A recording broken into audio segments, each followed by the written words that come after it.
말씀은 하나님 없는 언약궤라는 제목으로 함께 말씀을 나누도록 하겠습니다. 앞서 1장부터 3장까지는 우리 이제 사무엘의 등장과 사무엘이 이스라엘의 선지자로 세워지는 과정을 함께 살펴봤습니다. 그런데 이제 이어지는 4장부터는 이제 분위기가 조금은 전환되면서 이제 사무엘이 지도자로 세워지는 역할, 또 그 이야기가 펼쳐지는 동시에 왜 이스라엘이 왕정 시대로 들어갈 수밖에 없었는지에 대한 사건들이 하나씩 등장하게 되는데, 그것이 바로 오늘 본문에서 나오는 블레셋과 이스라엘의 전쟁입니다. 이 사무엘이 선지자로 세워질 때쯤을 알리는 이 4장의 시작은 이스라엘과 블레셋의 전쟁 이야기입니다.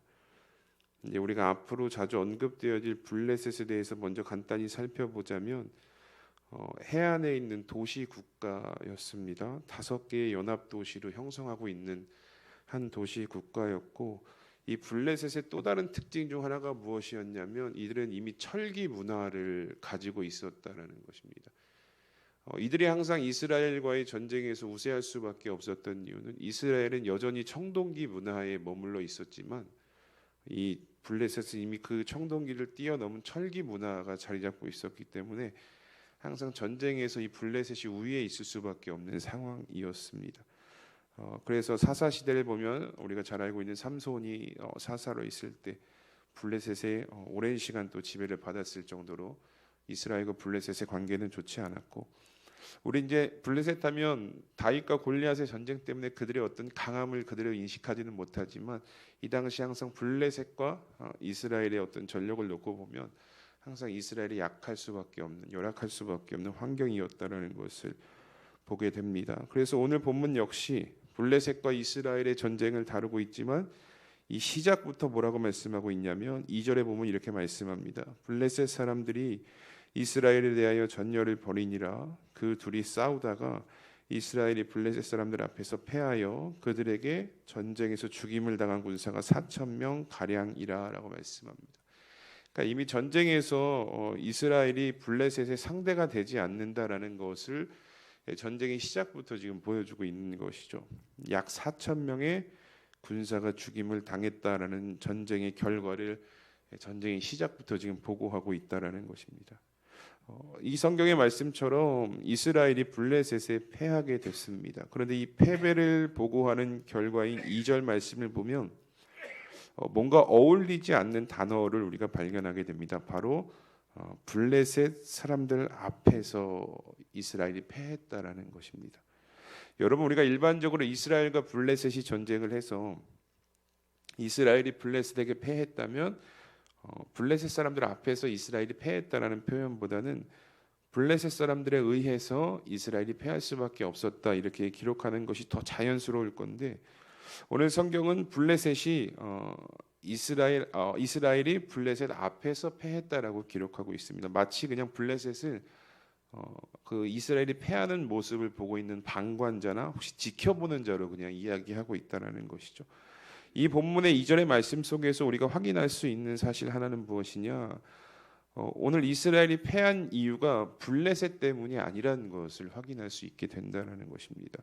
이스라엘이 블레셋 때문에, 그의 전투력 때문에, 철기 문화 때문에 패배한 것이 아니라 하나님께서 이스라엘을 패배하도록 내버려 두셨다로 우리가 이해할 수 있게 된다는 것이죠. 어떤 블레셋의 강력함에 의해서 이스라엘이 무너진 것이 아니라 하나님께서 이스라엘에게 내리신 심판이었다라고 우리가 이해할 수 있게 된다는 것이죠. 그래서 오늘 2절의 말씀에도 이스라엘이 블레셋 앞에서 하나님으로부터 패배하였다라고 우리가 이해할 수 있게 된다는 것이죠.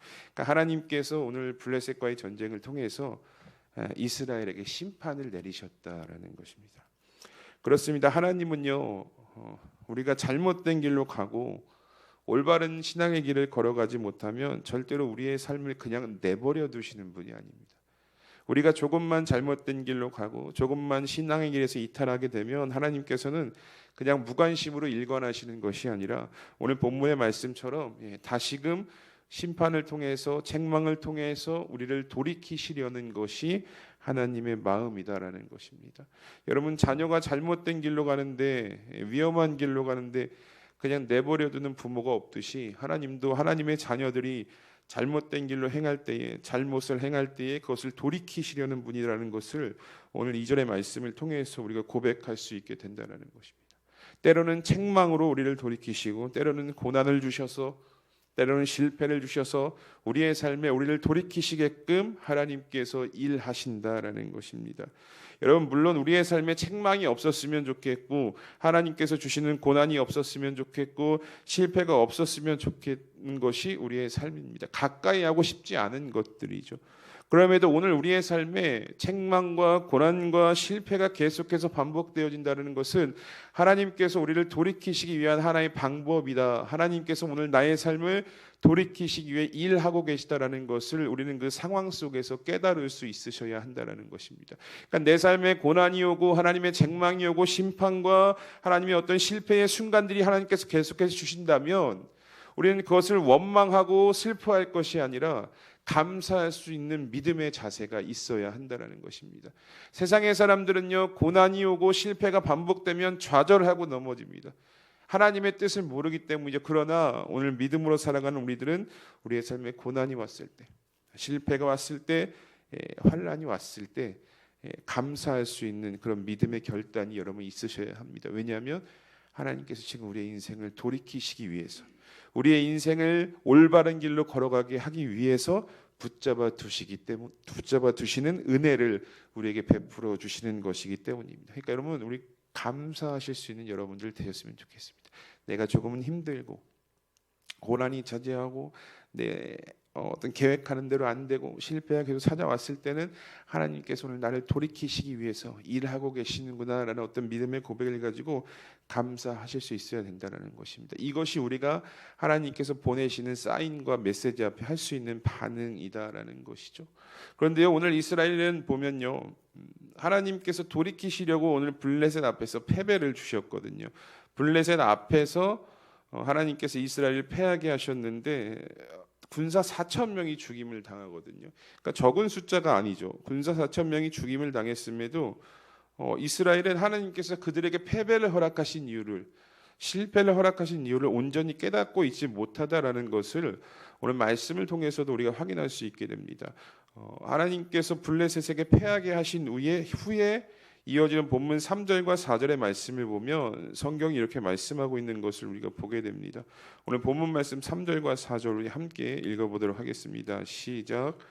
백성이 진영으로 돌아오매 이스라엘 장로들이 이르되 여호와께서 어찌하여 우리에게 오늘 블레셋 사람들 앞에 패하게 하셨는고 여호와의 언약궤를 실로에서 우리에게로 가져다가 우리 중에 있게 하여 그것으로 우리를 우리 원수들의 손에서 구원하게 하자 하니 이에 백성이 실로에 사람을 보내어 구릅 사이에 계신 만군의 여호와의 언약궤를 거기서 가져왔고 엘리의 두 아들 홈니와 비느하스는 하나님의 언약궤와 함께 거기에 있었더라라고 말씀합니다. 3절을 보시면 이스라엘 장로들이 전쟁에서 패해서 모입니다. 아마 각 지파의 리더들이었을 겁니다. 이들이 모여서 어떤 것을 의논하냐 봤더니 이렇게 얘기하고 있는 거예요. 왜 오늘 하나님께서 우리에게 패배를 주셨는가? 왜 우리가 블레셋 앞에서 패할 수밖에 없었는가에 대한 원인을 찾기 시작합니다.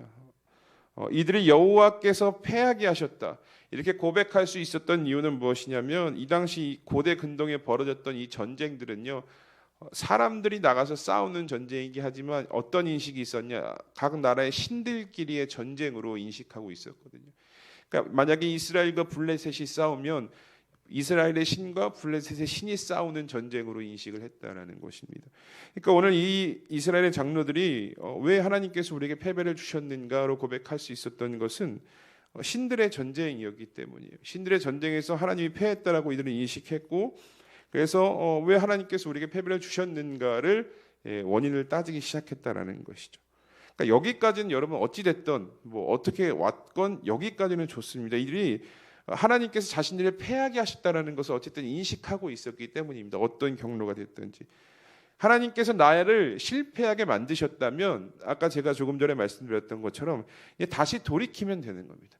왜 하나님께서 나를 패하게 하셨는가 묻고 찾고 하나님의 뜻을 통해서 다시 돌이키면 하나님께서 승리를 주신다라는 것이죠. 그런데 문제가 되는 것은 무엇이냐? 이 이스라엘 백성들의 이후의 태도라는 것이죠. 이들이 하나님께서 왜 우리를 패하게 하셨는가라고 원인을 찾기 시작하면서 내놓은 결과물이 무엇인가 봤더니 우리에겐 여호와의 언약궤가 없었다라고 고백하고 있다는 것이죠. 패배한 이유를 하나님께 묻고 찾고 하나님과의 관계를 통해서 회복하는 것이 아니라 그냥 실로에 있던 그 언약궤가 없었기 때문에 우리가 오늘 여호와의 전쟁에서 패한 것이 아닌가라는 결론을 가지고 오게 되었다는 것입니다. 여러분, 이 여호와의 언약궤는 우리가 잘 알고 있듯이 하나님의 임재를 상징하는 성물이거든요.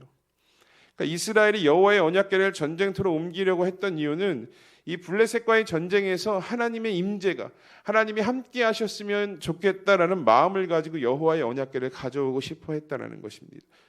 이들이 이렇게 여호와의 언약궤를 가지고 오려고 했던 행동은 무엇이냐? 민수기 10장을 통해서 우리가 이해할 수 있는데요. 민수기 10장을 보면 이제 시내산을 떠나서 광야의 여정을 출발하는 이스라엘의 모습을 기록하고 있습니다. 그런데 이 10장 35절을 보면 여호와의 언약궤에 대해서 이렇게 언급하고 있는데요.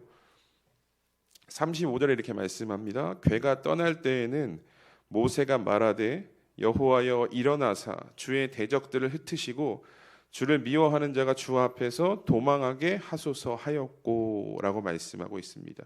그러니까 10장 말씀을 보면 여호와의 언약궤가 이스라엘 백성들보다 가는 길마다 3일 길에 앞서가서 그들의 쉴 곳을 예비하고 또 오늘 35절의 말씀처럼 적군을 흩으시고 쫓아내는 역할을 해주시기를 모세가 기도했다라는 것입니다. 모세가 기도했다라는 것은 이스라엘 전체가 하나님께 그렇게 기도했다라는 것이죠.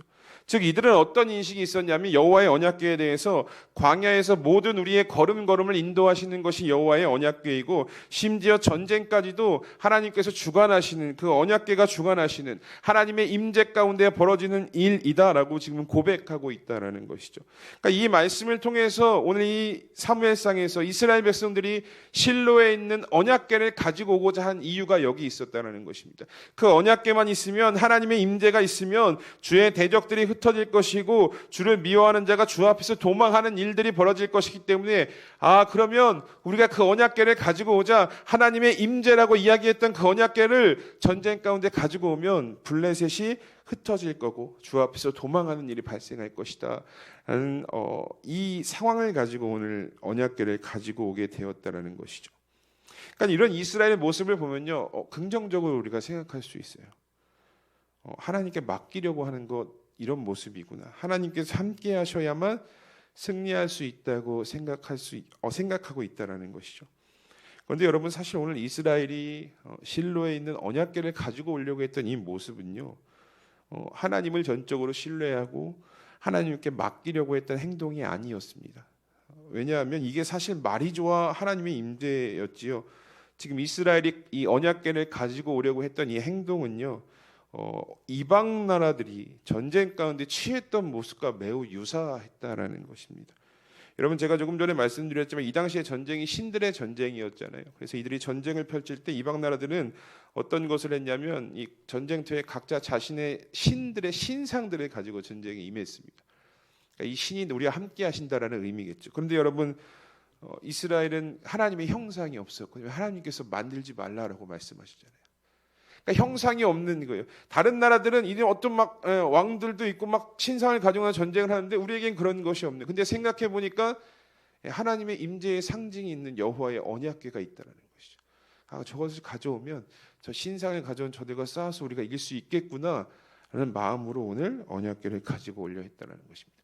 하나님이 함께 하시는 의미가 아니라 그저 이방 나라들이 했던 그 모습을 그대로 답습해서 마치 그냥 우상을 가져다 놓는 행위로 오늘 언약궤를 가지고 오려고 했다라는 것입니다. 그런데 여러분, 오늘 전쟁의 결과를, 이 패배를 우리가 생각해 보셨지만 여러분, 이들이 하나님께서 함께 하시지 않았기 때문에 패배한 것입니까? 그렇지 않다라는 거예요. 오늘 이스라엘의 패배는 왜 이들이 실패했냐? 죄의 길로 행했기 때문입니다. 앞서 이야기들을 보면 이들이 하나님을 떠났고 하나님을 멀리했고 이들이 스스로 죄의 길을 택했기 때문에 하나님께서 이들을 돌이키시기 위해서 이들 가운데 패배를 주셨다는 것입니다. 그러면요, 순서가 뭡니까? 하나님께서 우리에게 실패를 주셨다면, 이스라엘이 패배를 경험했다면 이들이 해야 될 것은 무엇입니까? 하나님과의 무너진 관계를 회복하는 것이 우선입니다. 하나님의 어떤 형상, 언약궤를 가지고 딱 갖다 놓고 이것으로 전쟁을 기대하는 것이 아니라 왜 우리가 질 수밖에 없었는지, 왜 하나님께서 우리에게 패배하게 하셨는지, 우리의 인생에 왜 하나님께서 실패를 주시는지 하나님과의 관계를 통해서 회복하려는 모습과 열심이 있었어야 된다는 것입니다. 여러분, 입술로는요, 하나님이 왜 우리에게 전쟁을 패배하게 하셨을까? 하나님이 함께 하시지 않기 때문이다, 이렇게 고백하고 있지만 정작 그 원인이었던, 패배의 원인이었던 자신의 모습을 돌아보고 있지 못하다라는 것입니다. 여러분, 이런 이스라엘 모습이요, 여호수아 7장에서 여호수아가 보여주었던 모습과 너무나 비교되는 것을 우리가 보게 되는데, 여호수아서 7장 6절과 7절을 보면 아이성 전투에서 패한 후 여호수아와 이스라엘 장로들의 행동에 대해서 이렇게 말씀하고 있습니다. 여호수아서 7장 6절과 7절에 이렇게 말씀합니다. 여호수아가 옷을 찢고 이스라엘 장로들과 함께 여호와의 궤 앞에서 땅을 엎드려 머리에 티끌을 뒤집어 쓰고 저물도록 있다가 이르되 슬프도소이다. 주 여호와여, 어찌하여 이 백성을 인도하여 요단을 건너게 하시고 우리를 아모리 사람의 손에 넘겨 멸망시키려 하셨나이까? 우리가 요단 저쪽을 만족하게 여겨 거주하였더라면 좋을 뻔하였나이다 라고 하나님께 고백하는 장면이 기록되어 있습니다. 여리고성 전투에서 대승을 거뒀거든요. 정말 말도 안 되는 방법으로. 근데 이 아이성, 여리고성 다음에 있는 이 아이성 전투는 사실 너무나 이제 초라했던, 너무나 쉽게 정복할 수 있었던 성으로 보였습니다. 근데 여기서 참패를 당하게 되었다는 거예요. 이에 여호수아가 어떻게 행동하냐? 자신의 옷을 찢고 애통하는 마음으로 이스라엘 장로들과 함께 여호와의 궤 앞에, 하나님 앞에 엎드렸다는 거예요. 이 궤 앞에 엎드렸다는 것은 이 자신들을 하나님 앞에 낮췄다라는 의미로 해석할 수 있습니다. 그리고선 패배의 이유를 찾기 위해서 여호수아가 어떻게 했느냐? 하나님을 찾았다라는 거예요. 하나님께 기도했다라는 거예요. 그리고 하나님께 물었습니다. 그리고 그 결과 하나님께서 너희들이 왜 패배했는지 아간의 죄를 말씀하시고 다시금 그 무너졌던 관계를 회복시킨 후에야 이후에 승리를 허락하셨다는 것을 우리 여호수아서 말씀을 통해서 고백할 수 있게 됩니다. 여러분, 여호수아의 모습에서도 찾아볼 수 있지만 오늘 이스라엘이 블레셋과의 전쟁에서 패한 후에서 실패한 후에 가장 먼저 취했어야 할 행동은 무엇이었냐면요, 언약궤를 가지고 오는 것이 아니었다. 실로에 있던 언약궤를 빨리 가지고 오려고 했다는 것이 아니라 하나님께 물었어야 했다는 것이죠. 왜 우리를 패배하게 하셨는지 하나님을 찾았어야 했던 것이 이스라엘의 모습이었습니다. 그리고 하나님의 말씀을 통해서 관계 회복에 집중해야 했던 것이 이스라엘이 할 수 있었던 방법이었다는 것이죠. 그런데 이스라엘은 하나님을 찾지 않았습니다. 하나님께 묻지도 않았고요. 언약궤를 가져오기 바빴습니다. 여러분, 왜 이렇게 행동한지 아십니까? 그 이유가요, 사사기 마지막인 사사기 21장 25절에 말씀하고 있습니다. 이렇게 말씀하는데요, 그때 이스라엘의 왕이 없으므로 사람이 각기 자기의 소견에 옳은 대로 행하였다라고 말씀합니다. 여러분, 이들이 하나님 찾지 않았던 이유, 어떤 그 실패 속에서도, 패배 속에서도 하나님을 찾지 않고 하나님께 묻지 않았던 이유는 그렇게 살아왔기 때문입니다. 삶에 하나님이 없었던 거예요. 하나님께서 매 순간 그들을 돌이키시려고 사사를 보내고 여러 가지 방법들을 사용하셨지만 여전히 그들은 하나님을 찾지 않았습니다. 그렇게 살아왔던 거예요. 삶에 하나님께 물 이유를 못 찾았다는 거죠. 그리고 위기 때, 삶에 어려운 일이 왔을 때, 실패가 찾아왔을 때 하나님을 찾는 방법을 부모로부터 배우지 못했고요, 조상들로부터 배우지 못해. 이게 계속해서 반복되어진 지루한 역사잖아요. 그러니까 오늘 하나님께서 블레셋과의 전쟁에서 패배를 주셨음에도 이스라엘이 하나님을 찾지 않고 관계 회복에 집중한 것이 아니라 그저 어떤 형상을 가져오기에 바빴다, 언약궤를 가져오기에 바빴다라고 성경이 말씀하고 있다는 것입니다. 사랑하는 수함교회 성도 여러분, 오늘 이스라엘이 전쟁터에 가지고 오려고 했던 하나님의 언약궤는요, 하나님의 임재의 상징이었습니다. 그러나 오늘 이 본문에서 언급된 언약궤는 사실 어떤 그 형상 그 이상도 아니었더라. 하나님의 임재의 상징이었지만 이들이 가져오려고 했던 그 언약궤는 하나님이 없는 그저 껍데기였다라는 것입니다. 그럼에도 이스라엘은 그 사실을 인지하지 못하고 그저 외형적인 것을 갖추기에 급급했던 모습을 보이게 됩니다. 여러분, 오늘 우리의 신앙도 그렇습니다. 지금 걸어가시는 신앙의 길에서 우리가 매 순간 체크해야 되고 매 순간 점검해야 될 것은요, 어떤 누군가에게 보여주는 껍데기 신앙이 아니라는 것입니다. 누군가에게 보여지는 신앙의 모습에 관심을 갖고 집중하는 것보다 우선적으로 우리가 신앙에 대해서 집중해야 될 것은 내가 오늘 하나님과 어떤 관계에 있는가입니다. 지금 우리가 신앙의 길을 걸어가면서 내가 하나님과의 어떤 관계에 있는가에 관심을 두셔야 한다는 것입니다. 그런데 오늘 이스라엘은 그렇지 못했습니다. 하나님과의 관계에 관심이 있었던 것이 아니라 보여지는 모습, 형상, 껍데기에 관심이 있었던 모습을 보게 됩니다. 온전치 못한 하나님과의 관계를 회복했어야 함에도 이들은 그렇지 못했다라는 것이죠. 이 본문 말씀이 오늘 우리에게 질문을 하고 있습니다. 오늘 우리는 어디에 집중하고 있는가? 신앙의 길에서 무엇에 지금 집중하고 있는가? 혹 오늘 이스라엘이 껍데기뿐인 여호와의 언약궤를 가져다 놓으려고 그렇게 했었던 것처럼 하나님과의 관계는 우리에게 뒷전이고 신앙의 외형적인 모습만 집중하고 있는 우리의 모습이 아닌가, 오늘 성경이 우리에게 질문하고 있다는 것이죠. 바라기는 오늘 이 말씀을 통해서 우리 여러분들이 하나님과의 관계를 다시금 체크해 보시고 점검해 보시는 은혜가 있기를 소원합니다. 그래서 하나님과의 온전한 관계가 회복되어야지 우리의 삶의 승리의 나팔이 울려지는 것입니다. 하나님과의 관계가 회복되지 않고 그저 외형적인 것에만 집중하다 보면 계속해서 이런 일들이 반복되어질 수밖에 없다라는 것이죠. 그러니까 우리 성도님들의 삶이요, 오늘 하나님과의 관계에 관심을 두시고 그 관계의 회복을 통해서 진정한 하나님의 임재를 그냥 껍데기가 아니라 그냥 껍데기뿐이 언약궤를 가져다 놓는 신앙이 아니라 정말 삶에서 하나님과의 임재를 누리는 삶이 되셨으면 좋겠고, 또 그 하나님의 임재를 통해서 매 순간 여러분들이 걸어가는 그 길 가운데 승리를 경험하시는 복된 삶이 되시기를 이 시간 주님의 이름으로 축복합니다. 우리 함께 이 시간 말씀을 기억하면서 기도하셨으면 좋겠습니다. 여러분, 우리 신앙에 있어서 가장 중요한 것, 오늘 내가 하나님과 어떤 관계에 있는가입니다.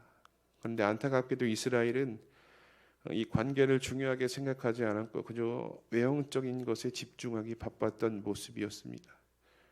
그런데 하나님께서 원하시는 것은 어떤 누군가에게 보여주기 위한 신앙이 아닙니다. 지금 내가 어떤 모습으로 하나님 앞에 서 있는가, 혹 죄로 인해 하나님과 멀어지지 않았는가, 하나님은 순간순간을 통해 이것을 우리가 깨닫기를 원하신다라는 것입니다. 그리고 깨달았다면 다시 돌이키시기를 원하는 것이 하나님의 마음입니다. 여러분, 우리가 이 시간 함께 기도할 것은 하나님, 우리가 보여지는 외적인 모습, 어떤 신앙의 외형적인 모습에 집중하기보다는 하나님과의 관계에 집중할 수 있는 성도가 되게 하여 주시옵소서. 혹 이 시간 우리가 하나님과의 관계 속에서 죄로 인해 멀어져 있다면 주의 은혜로 그 관계를 다시 회복해 하여 주시고 주의 임재를 충분히 누릴 수 있는 복된 삶이 되는 성도의 삶이 되게 해달라고 우리 이 시간 함께 합심해서 말씀을 기억하시면서 기도하며 나가겠습니다. 다 함께 기도합니다. 하나님 감사합니다. 오늘 말씀을 통해서 내가 하나님과 어떤 관계에